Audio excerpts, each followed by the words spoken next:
Cleveland wins another series, this time rolling in style. We're seeing signs of life from the offense. Joey Cantillo is the next arm leveling up. And if nobody else will, we're putting some respect on the Guardians today.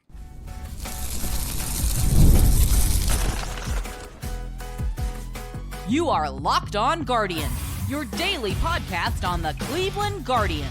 Part of the Locked On Podcast Network, your team every day. It is another day that ends in Y, so it's time for another episode of the Locked On Guardians podcast, your only daily podcast on the Cleveland Guardians that covers your team every day from the majors, the minors, the draft, and everything in between. We appreciate you hanging out with us here on the show.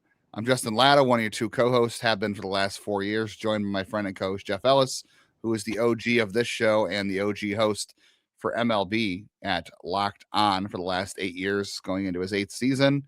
And we've both been covering the Guardians farm system, the draft and whatnot, going back 19 seasons, believe it or not. So a lot of time talking about prospects who did and didn't make it over the years.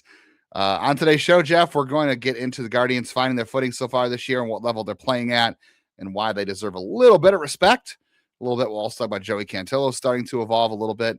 Leading off the episode, talking about the Guardians offense showing some signs of life. Today's episode brought to you by FanDuel. Right now, if you're a new customer, you can bet just $5, get $250 in bonus bets. If your first bet wins, head to FanDuel.com to get started. I said on Tuesday, Jeff, that style points. Who cares, right? Win's a win, right? I don't know. I like the blowout win. I like this. I like these fun wins. So let's maybe I should advocate more for the style point wins. That was fun to watch. Joey Cantillo was good. The offense was good early. They took advantage of some bad breaks for the Royals, and they kept adding on. They did things that this offense typically has not done in the past.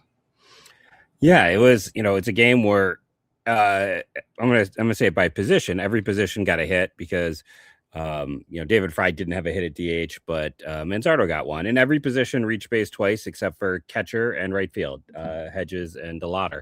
But when you're talking about DeLauder still knocked in 2 runs. Hedges still, I believe he was on base for the grand slam.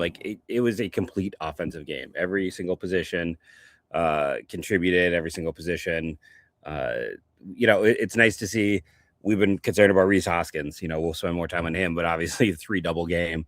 Jose has had his struggles, and he had a 3-hit game. It was, it's always more fun to watch a game like this where the pitchers are dealing, the hitters are dealing, and you're taking one from a team that, most national media picked to beat Cleveland in this division, that a lot of people were putting significantly ahead of Cleveland, not just a little bit, but we're really saying, yeah, this is the class of the division with the Tigers. Yeah, everybody. I mean, the Twins were also picked to finish ahead of the Guardians in a lot of places too, and they're in the middle of trying to blow a 6-run lead to the Tigers as we speak. So tell me again how the Twins are supposed to be better than the Guardians. I make that one make sense. But yeah, everybody stepped up in this one. And I know there might be some people who say, well, would they have beaten Cole Ragans if he stayed in? I don't know. Maybe not. If that never happened, maybe they wouldn't, because Cole Ragans is really good.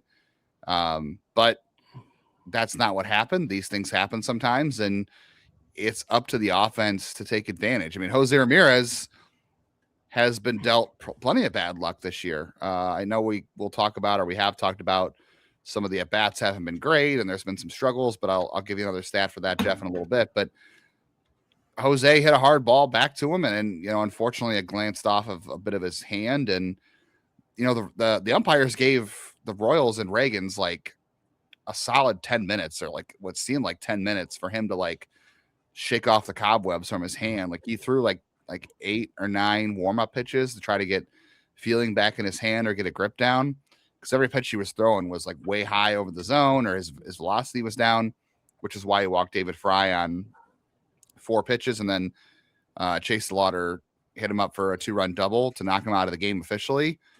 He had every chance to stay in that game. The Royals had every chance to take him out of the game. The umpires gave them a lot of time to leave him in. Those things happen, and it's up to the offense to take advantage. That's what they did. David Fry saw that Ragans was not throwing strikes in his warm-ups. He took 4 balls, which is what you need to do there. Chase DeLauder took a strike, and then he took the next pitch and drove it off the wall in left field and gave the Guardians a lead, and that was the end of the day for Cole Ragans. When those things happen, you have to take advantage. The offense still has to do its job, and they did. And furthermore than that, I feel like in the past with this offense, when they've knocked a starter out of the game or something like that happens, and the other team brings in like a cavalcade of relievers, I feel like the offense shuts down and struggles to adjust because you're seeing multiple pitchers and multiple angles and arms and pitches, and you just kind of go into that funk of trying to figure guys out. I feel like last year, or even the last 2 years, I feel like that's a game where the offense would have maybe struggled to put out 3 or 4 runs after that. Like this is something new for the offense. They showed us something that they haven't typically done much of in the past. Sorry about that. Yeah, I think there's a degree of that. I think that's definitely something. I'm going to go out and say I think they win no matter what. I think they win even if Ragan stays in there. And that's not necessarily the hitting was fantastic. Maybe that's fantastic, but I think they win no matter what because the pitching. I mean, Kansas City's expected batting average in this game was 115. That's one of the lowest I've ever seen. Like Cleveland was a 306. Now again, they did face some lesser pitching, especially late in the game, but even if we played the hypothetical, I think Cleveland still wins this game because the pitching just absolutely shut down Kansas City. They did get 2 runs across, but it's more about the offense. Like I said, all aspects worked. Okay, not all aspects because defense was a little shaky in this one at points, but the pitching and the hitting was there, and even the base running. So we had 3 out of 4. As Meatloaf would say, right, 2 out of 3 ain't bad. Is that when you're kind of looking at one of these? But yeah, it was a complete game, and that's one of the things that I know we'll focus on the 10 runs, and I know we'll talk Cantillo, but it's just a situation where seeing them utterly shut down and that Kansas City team has 3 big scary guys and then some interesting ones. And it felt like the guy who got on base the most today was instead Lane Thomas, who had been sitting most of this series. Yeah, ironically. How about Rhys Hoskins? We've been looking for signs of life from him. 3 doubles in this game. Those were all good swings. He can only hit doubles, apparently. He's got half of his hits are doubles, right? Yeah, I bet. The stat line for him jumped up so far so quickly because he just hasn't had a lot of plate appearances, and it's been so bad. So the when he has been in there, so the stat line jumped up immediately. And if you look at his Savant, it's too early to put a whole lot of stock in Savant data at this point because there's not enough plate appearances, especially for Rhys Hoskins. But it's another one of those guys who's barreling and he's whiffing a ton, but he's not chasing. So that's one of the bucket profiles you've been talking about. And I'm more stunned by this, Jeff. This was the first time a Cleveland first baseman has had 3 doubles in a game since Ben Broussard in 2005, also against the Royals. I don't know what that says, that it's been 21 years since a Cleveland first baseman has doubled 3 times in a game. I know it's weird, but 21 years? I think 3 doubles is just kind of rare. 3 extra base hits of any type is not very common. And, I think, it's a situation where it makes sense. It's Broussard, right, too, because you want someone who's got doubles power, not home run power to get there. But yeah, it's just kind of an interesting thing to look at. I think it just comes down to how weird it is to hit 3 doubles and not have one of them get over the fence. I guess I'll take any chance to mention Ben Broussard, though. You talk about his music album. Are we going to play it at the end for everyone? Is that the well-known recording artist, Ben Broussard? I think you have to take any chance. I mean, again, I know I've said it before, this is off topic, but the 2005 team for me was really good. And it was a shame they didn't get to the playoffs because I think they could have done some damage. Angel Martinez did a lot of damage in this game. He had 4 hits, including the grand slam that put this one on ice. He also got thrown out at third base at one point in this game. He made the last out of the inning at third base, so he made up for it later in the game. And I know Brian Rocchio might have given him the keys to the kingdom on that one from second base. But again, you have to take advantage of all the things that the other team is giving you, whether that's a pitcher who, takes a ball off their hand or can't throw strikes, or if a pitcher's tipping his pitches. It's up to the other team to take advantage of those things. They can do all those things, but if you don't actually act on it, then none of it really matters. So good for Angel. And then Juan Brito continues to look confident, man. Everything looks good there. He had a nice line drive double down the line. His at bats also just look fantastic. He's been fun to watch the first 2 days. Yeah, he's just we knew about the ability to hit. That's always, and we saw the full experience with the defensive misplay. Sure did. He just gives you more options, right? Like if he's whatever he plays, feels like he's going to hit. So it gives you more ways. If he's a first baseman, wherever, the bat will play. Bottom line. We'll talk more about the Guardians offense, and Joey Cantillo is the next pitching factory arm to evolve, coming up next. The NBA playoffs are here, coming up this week, where every possession is going to matter, every matchup is going to be magnified, and every game is going to be able to swing the series. Right now, FanDuel is giving new customers a great way to get in on the action. All you got to do is bet just $5 and get $250 in bonus bets if your first bet wins, and it makes it very easy to follow the action with player stats, trends, matchups, and all in one place during the playoffs. It's going to give you all the extra insights that really matter when you're looking at things like stars, role players, key moments, all those things.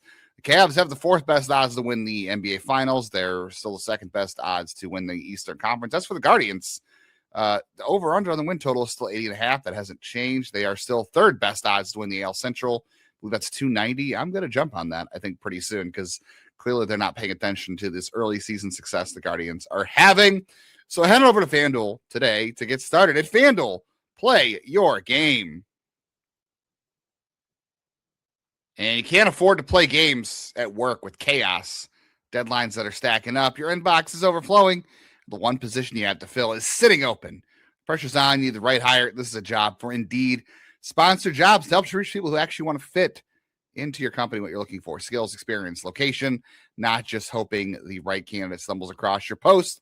And the minute we've been talking, Indeed has companies like yours have made hires on Indeed 27 different times, according to Indeed data worldwide. If you're hiring, spend less time searching, more time interviewing candidates who check all the boxes with Indeed sponsored jobs. That's less time searching, more time interviewing candidates who check all your boxes, less stress, less time, more results for you.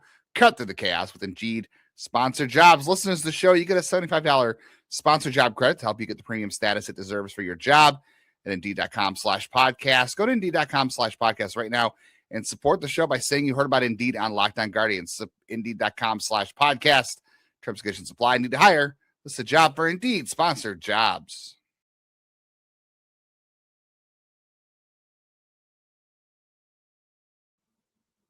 Baseball's back. We're having lots of fun with that. And we're giving you a free month of the Everydayer Club to celebrate. Go to LockedOnGuardians.supercast.com. Use the code FINALLY. Unlock an ad-free version of the show every single day. Get access to the private group listener chat that's over on Discord. It was popping during the game. Again, it's always popping during the game. You can tap the link in the show notes and use the code FINALLY to claim your free month while this offer is still going on.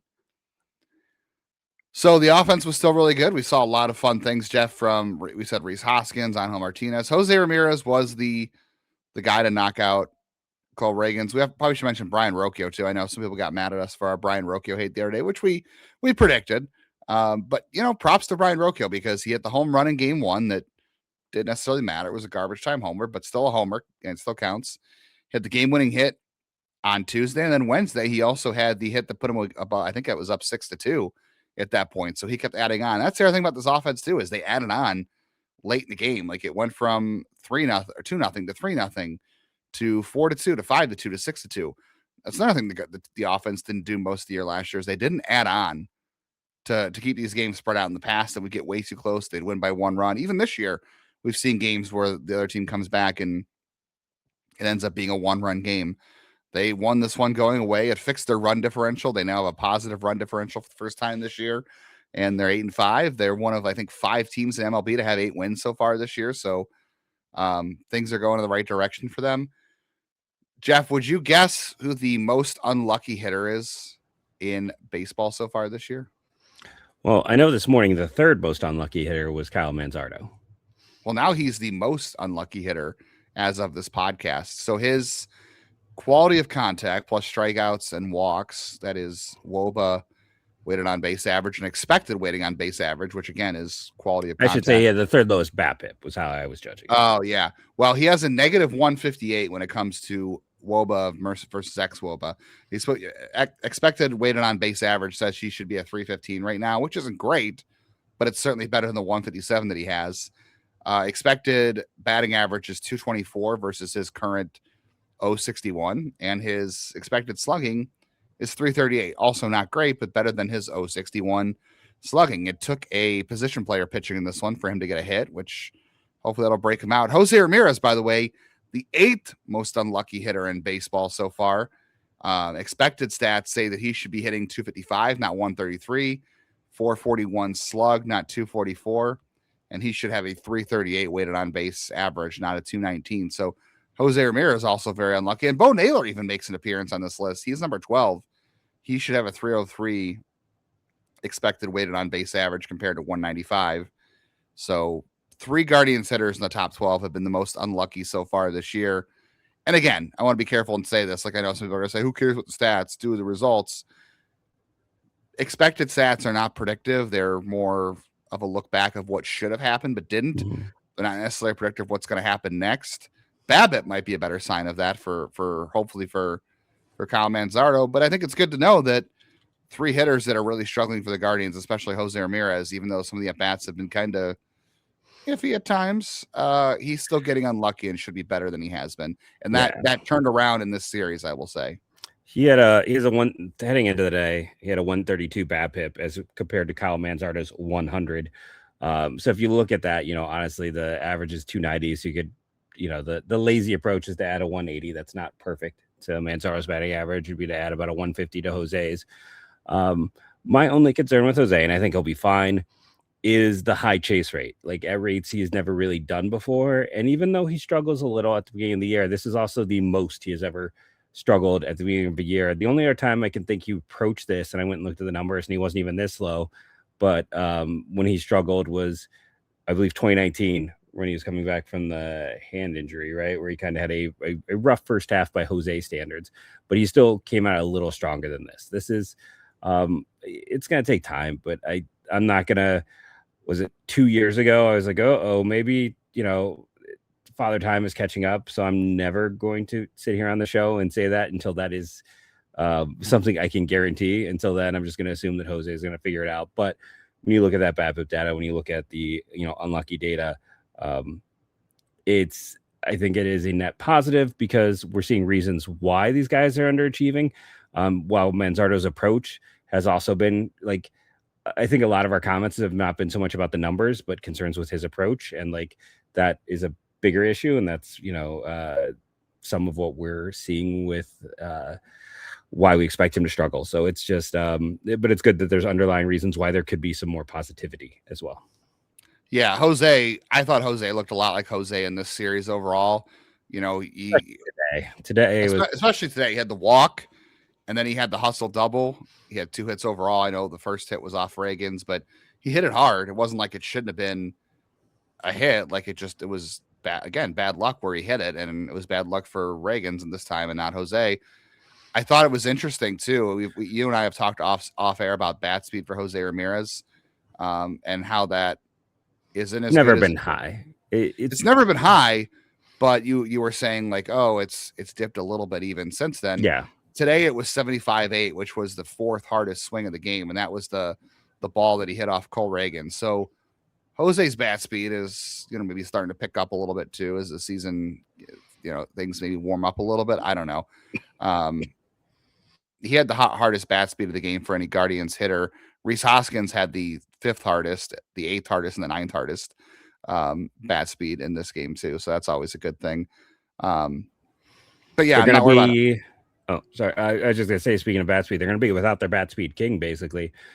Gabriel Arias, it was said today, for 4 to 8 weeks. And, he is the bat speed. And it's very interesting in the comments. I don't think there's a more divisive figure on this team between the people who get mad about us defending him and the people who get mad that we aren't defending him. So we could probably talk about him more, but man, that's a lot of weeks for what I assumed was going to be like maybe a short, I was trying to wish cast it, but a short thing. Feel really bad for the guy, as he did look like he was putting it together. His chase rate was way down, but he's also done that in short spurts before. The question was, could he maintain? And now, hopefully it's 4 weeks, and then they'll have some hard decisions to make, hopefully, as well. We want, when his return comes back, to be some very hard decisions. Yeah, I mean, so far Juan Brito's looked good. The defense hasn't hurt him yet. because it didn't impact this game. It may at some point. But so far, like offensively between Brito and Rocchio, they're doing just fine in this series without Arias. So that's a good sign. Arias was starting to figure things out offensively. I did feel bad for him because I heard Tom Hamilton today saying that I think he was on crutches. That's how much pain he was in with the hamstring. So I mean, 4 to 8 weeks, it really suggests that's a tear, like a grade level tear of the hamstring, and that actually is what Juan Brito had last year. Brito had to have surgery at the end of the year to fix his hamstring. So I hope it's not the same for Gabriel Arias, because for a while we didn't think Brito was going to be out that long, but then he ended up being out for the rest of the year because of that hamstring. So yeah, hope the best for Gabriel Arias. A lot can happen between 4 and 8 weeks. And who knows, those things are tricky to heal, but so far the Guardians have, withstood that test. The defense hasn't hurt them, and the offense is picking up just fine. I think Brito's a good fit, and we'll respect Brian Rocchio. We got to respect Joey Cantillo. I think the national media needs to show some respect to the Guardians. That's next. Hey, this is Jeff Carr from Locked On Reds, and when it comes to our futures, we all have great ideas when it comes to our job, when it comes to our house, when it comes to our vehicles, all that great stuff. But honestly, when it comes to securing that future, I don't know what I don't know. And when me and my wife sat down to figure out the life insurance thing, Ethos made everything simple. Everything's online, you have a quick and easy application process, and you find out exactly what you need for coverage all in one spot. Ethos makes everything so convenient when it comes to learning about your own life insurance, because insurance is something that is far beyond batting average or on-base percentage. It's way out in left field for me. Ethos made it all easy. Take just 10 minutes and get covered today with life insurance through Ethos. Get your free quote at ethos.com/lockedonmlb. That's ethos.com/lockedonmlb. Application times may vary and rates may vary. Appreciate everybody who tunes in every single day. Shout out to the everydayers, and shout out to everybody who makes Locked On Guardians your first listen today and every day, whatever it is you get podcasts, win or lose, whether it's 10 to 2, 2 to 1, snowing, raining, freezing. Maybe there's no game like today on Thursday. You're still here, and that's what makes you awesome, because Jeff and I love to talk Guardians baseball, but it wouldn't be as fun without you. So we do appreciate you guys being with us for the ride. Hit up the Everydayer Club, as we mentioned, but also download on all of your audio platforms. Keep the show in your feed no matter what. So if you're traveling, if you're walking your dog, you can take the show with you, or hit the bell on YouTube to get reaction videos to each game, any sort of news, as well as each episode as it goes out. We're free everywhere. We talked a lot about the offense, Jeff, and I feel like it's long overdue today to talk about Joey Cantillo. I was saying off air before we started the show, I was like, was that one of the best starts of his career? And I guess probably not, because last September against the Royals, he had 8 shutout innings in his career. I know at one point, didn't he take a no-hitter in like the 6th inning against the White Sox last year too? I can't remember which team it was, but he did have that no-hitter. Like that he there's I'm gonna point it out again. People sometimes call me old when they're in the comments or things like that. I have never seen a no-hitter in my lifetime. I am inspired. I haven't either. Not for the Guardians. No, we have never gotten close enough to see one so far. But so I do remember the ones we get close, like him and Gavin and Alex Cobb and Zach Plesac. Cody Anderson almost had a no-hitter. I can't believe it. Carlos Carrasco. Joey Cantillo did tie a career high with 9 strikeouts. He's only worked into the 6th inning, believe it or not. He's worked a full 6 innings only twice in his career before today. He didn't get in the 6th inning. He got into the 6th inning today, but didn't complete the 6th inning. It was a weird pull today. I thought he could have got out of it. He was facing Salvador Perez for the 4th time, and Perez was 0 for 3. And on that note, by the way, Jeff, we talked about this off air too. Joey Cantillo deserves his flowers. The pitching staff as a whole deserves flowers for this early season schedule, but also this series. Like Michael Garcia had 3. He was 3 for 13 in the series with 2 doubles. That's great. Bobby Witt was 4 for 11. That's not bad, right? That's a good batting average. Yeah. But he doubled once. He had 1 RBI. He didn't hurt you. Vinny Pasquantino was 1 for 11. Salvador Perez didn't have a hit in the entire Yeah, series. one hit was big though with Pasquantino. Was it? Was I felt like then he scored a run or he knocked in a run with that one. He scored a run, but he didn't knock one in. He did walk twice, but he didn't knock one in. I think that was in the first game. That it was in the first game, yes. But overall, the Guardians held their best hitters in check most of the series. Like Bobby Witt didn't really affect the outcomes too much in this series. Like the double he had was today in this game. So you kept him off of the bases too much. And Garcia, Pasquantino, and Perez. I mean, Carter Jensen was kind of the main source of the damage, right? He had the home run on Monday. He had a home run on Tuesday. That even though they lost, Jonathan India hurt you a little bit on Monday and as well, unfortunately.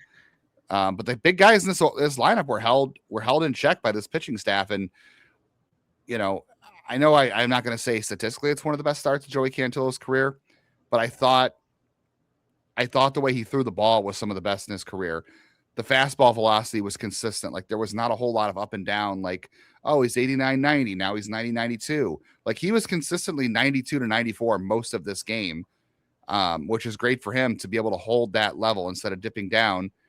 He had fastball command, and then he got 6 called strikes with the slider. Slider's been the biggest game changer for him this year. He's thrown the slider for strikes. That's a good weapon against lefties for him. He even threw it 10 times the righties, which I'm kind of surprised by too. The changeup got 7 whiffs because we know that's a great pitch for him. And he threw the curveball for strikes 6 times called. That's a really good weapon for him too, because guys don't anticipate it. It's big. It's got a really steep drop. So it's something that can steal strikes early in counts. He can freeze guys with 2 strikes on that. I thought this was like the most complete his arsenal has ever looked. And I hope they can get him deeper into games. I hope the velocity holds a little better, but I'm really excited about what's to come for Joey Cantillo. I think he's starting to hit like the form that we always thought he could hit. Yeah, I think two notes here. One, I think it's just more than anything else, what holds him back from going deeper in games is the walks and the balls. Like he was at one point like 38 pitches in the game and 20 of them were strikes and 18 were balls. Like he was almost 1-to-1 strike and ball ratio early on, and that really kind of cut how deep he could go. So it's the command is, the full, we've always talked about from the times in the Myers, command has always been a bit of a bugaboo for him. But he was effectively wild today. It just drove up the pitch count. And the other thing, I thought it was interesting that the Royals packed this lineup with as many right-handed bats as they could, because Joey Cantillo has had a pretty significant reverse platoon split last year and this year. So I don't know if the Royals weren't paying attention. I know sometimes people think that that's just noise because, of how it goes. But at the same time, like, I don't think it is noise because teams always do this. Like, I mean, Cleveland does the same thing, right? They did the same thing today. Teams always load up on the other side of the platoon when you're facing a left-handed pitcher. So when you have that situation, like you're getting a good sample, and his numbers are not insignificant. And I know friend of the show, Lance Brzezinski, has brought up before that like this is a guy with reverse platoon splits and the way his pitches go. And let's see, I was just going to pull it up. So last year, his FIP versus righties 323, his FIP versus lefties 447. His walk rate versus lefties 5.84 versus righties 3.31, like rather significant. And he struck. I think a lot of that has to do with the slider. I think he's always had a good changeup, so he's been able to neutralize righties because of the changeup. He never really had a pitch that worked well against lefties. But this was last year's data that I was reading to you. That wasn't even this year's data with the slider. This was even last year. It was. Well, I know that's what I'm saying. So he never had the slider, so he never really had a pitch that he felt comfortable with getting lefties out. He wasn't like he would throw the changeup to lefties, but it's a better tool against righties. Now he has the slider to face lefties, and that's why I think he's done better against lefties this year than he did a year ago. And it doesn't explain why the Royals did what they did, but I think the slider has been a big reason why he's probably had more success against lefties this year, it feels like, or at least he would. That's fair. Yeah, and I'll be curious to see. I mean, we have such a limited sample with it. That's why I used last year's data. But we're curious to see if we do see a change. And I mean, the short sample size, he has been complete death on lefties. But yeah, he's, what a great story for a player that if they're thanks to the last labor shortage, there was no Rule 5 draft. Or there's a good chance Joey Cantillo is not even in this organization anymore. They left him off. About that. They left him off their 40-man. You can go back and listen to the shows where I'm like, why are they doing this? He's a clear top 10 prospect to me. The system wasn't that deep. And it was kind of nuts. So they left him off. And luckily, there was no Rule 5 draft after the labor shortage, not shortage, stoppage. And Cantillo was able to survive through. And by the end of the year, he was an easy ad for them. And he's still here since. And yeah, they were very close to, a lefty with his stuff is not going to sit idle in the Rule 5. Someone would have drafted him as a pen arm. So thank goodness that didn't happen. And thank goodness he is still here in Cleveland. And healthy. There was somebody on Twitter or whatever we call it now. It's Twitter, so. Yeah, we'll get into this more tomorrow on Friday's show. But I don't want to jinx it yet and say it's like a turnaround, but we are seeing like a much more exciting year from some of the Guardians prospects in the past who have had injury histories. Like, there's Cantillo and Espino's back and Blotter's doing well. And now Justin Campbell is back. Like, there's been a list of guys who over the last several years have just missed a lot of time. And right now, knock on wood, we're seeing a lot of production out of them, whether it's in the minors and the majors. And that's also like 12 games in. Like it is. In fairness to that, it's like nothing has happened yet. Like we're still. But it doesn't take away from the excitement of seeing these guys healthy and perform back to what we think they could be. Like all the guys that are healthy, that are playing right now, that have been hurt in the past, they're doing things that we've always thought they could do, even if Espino is doing it in very short stints, like even Justin Campbell. We'll get into. Yeah, we'll talk about him tomorrow. But I gotta say, like Justin Campbell is somehow leveled up without pitching competitively, which is crazy. That's one of the most bonkers stories. I'm excited to talk more about it tomorrow for sure. When we get out of here on this Jeff, it's only 12 games, or is it 13? They're 8-5, right? It's 13 games. 13 games now. Yeah, 13 games. They're 8-5. They haven't lost a series yet. They split with Seattle. They took 2 or 3 from the Dodgers, who have 3 losses. So 2 of the 3 losses the Dodgers have come from Cleveland, and they just took 2 or 3 from the Royals, who everybody thought was a playoff team, and the Guardians were not. Only 13 games, but I want some respect on the Guardians. They're pitching good. They shut down a really good lineup in LA. LA went out east to see the Nationals and exploded for, I think, double-digit runs in 2 of the 3 games, if not all 3. They shut down a good Royals lineup. I know it was cold. They're hitting. They had 16 hits. I don't know. I can't count how many. I got to think last year you could count on one hand how many times they had double-digit hits last year in a game. I'll have to go look that up. Maybe that could be someone's assignment in the comments. How many double-digit hit games did the Guardians have a year ago? But I bet there's more than you think, just because they did so well down the stretch. I bet there's more than we expect. Yeah, well, but we know the offense wasn't the reason they won in September. I know, but the offense seemed to come alive. Some of those players stepped up. I bet it was higher pitching than and defense. Yeah, okay. Well, let's find how many times last year the Guardians had this many hits, which 16 is a lot. I know one of them came off a pitcher, but it is what it is. I think they deserve a little more respect. 15 of them came off a pitcher. 15 came off a pitcher, yeah. 1 came off a position player at the end of the game. Kyle Manzardo, good for you. Hopefully that means better things for Kyle Manzardo. I mean, Chase DeLauder didn't even get a hit off him, so demote Chase DeLauder back to Arizona, obviously. Yep, he's busted. Yes, it's over. The gig is up, or the jig is up, I guess. Yeah. No, I mean, I want to see next week. We'll see what happens in Atlanta over the weekend, but the power rankings that people do, we haven't done them on the Lockdown Network in a while. I wish we were still, but the Guardians should move up. Like, there's been a lot of teams that are like leaving them. There's a lot of people who are leaving them out of the top 10. They're leaving them out of the top 15. Put some respect on the Guardians. They're hitting the ball right now as much as they can. They haven't had the best. Maybe they haven't had the best version of themselves yet, right? We haven't seen the best of Jose. We haven't seen Manzardo. Quan was late to the party. He's been good. The pitching has been great. They deserve some respect. They're not playing at peak performance yet, and they're playing very well. They deserve some respect. Yeah, I mean, come on, we're Cleveland fans by now. We know this team's never going to get paid attention to and get. Or maybe they're better off not getting respect. They get slept on every year. Every year if they don't get respect. Maybe they can bring home a 3rd straight trophy for every year. They're predicted to be 3rd or 4th in the division, and then every year they find ways to be successful. We'll be back tomorrow. We're going to do minor league around the farm Friday. We'll preview the Guardians and Braves series. Jeff will have some draft news for us as well. Thank you for joining us, and go Guardians, go win the next series. Revenge on the Braves.